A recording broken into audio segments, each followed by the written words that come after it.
Hey, hello, I'm Chris from the Broken Blade Workshop, and I present to you the Marauder, one hell of a demon from Doom Eternal, my entry into this year's TwitchCon Cosplay Contest. All in all, this build consists of primarily EVA foam construction, although it may land in multiple categories because of my use of muscle suiting and the sheer size. I feel that it fits best into armor. Okay, so first off, let's take a look at the Marauder himself. He's big, he's beefy, he's beautiful. I first started up this build around 8 months ago, and as soon as I saw the trailer for Eternal drop, I immediately knew I had to become this massive, meaty monster. But here, we'll take a look at my original progress pictures and their results. For the most part, the details were all correct. But there were so many, too many inconsistencies. It was a Marauder costume, not the Marauder. I could do better.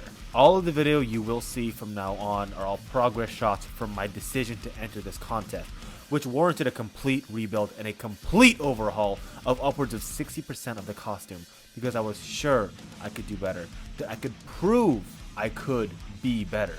First off, instead of repainting the gauntlets, I chose to reconstruct them instead. I made new ones, which were instead wrapped in a quilted cotton for accuracy, because I realized I had got the texture wrong.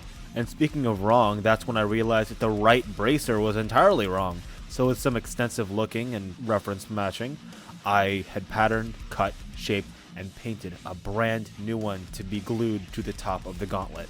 After the bracers and gauntlets were done, I decided to move on to not just the belt, but the entire midsection. The old skirt armor was too large, too wide, too unwieldy. To remedy this, I scrapped the previous pieces and templated out new ones that were thinner and longer.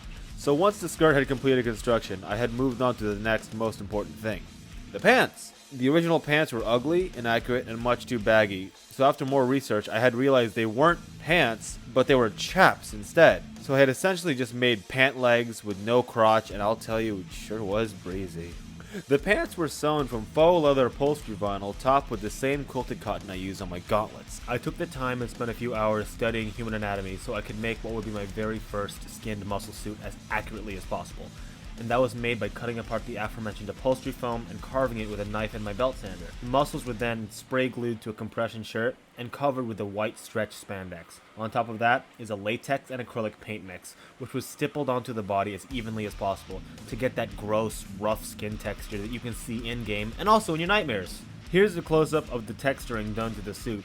As you can see, there are also purple veins that I created using a thick twine that I partially unraveled and then glued to the second layer of latex before adding in the final layer.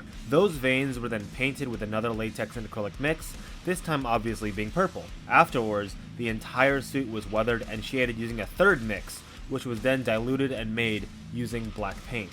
The exact same technique was applied to the head of the Marauder, stopping right below the horns where the latex was brushed on and painted a slight pink to give the illusion of skin breaking. The head was originally a pattern I had for a basic helmet that I heavily modified, giving it a more skull-like shape, and accentuated the eyebrow and cheekbone ridges around the eye sockets using foam clay. Now the horns on the Marauder's head were made from foam but were heavily textured by dremeling each horn, burning lines into them with a hot knife, poking holes into them using a soldering iron, and then adding extra ridges on top of the surface with thin lines of foam clay. One of the most difficult and time-consuming parts of bringing hell to life was learning how to weave and care for chainmail. The sleeve alone took me more than 5 hours to complete since I have no idea what I'm doing and I have no prior experience with chainmail, but I could not be happy with the result. There's plenty more to this build and I can go on and on about for hours, but I only have so much time. There is way too much ground to cover in 5 minutes. This build is my new pride and joy, and it's the absolute pinnacle of my current ability.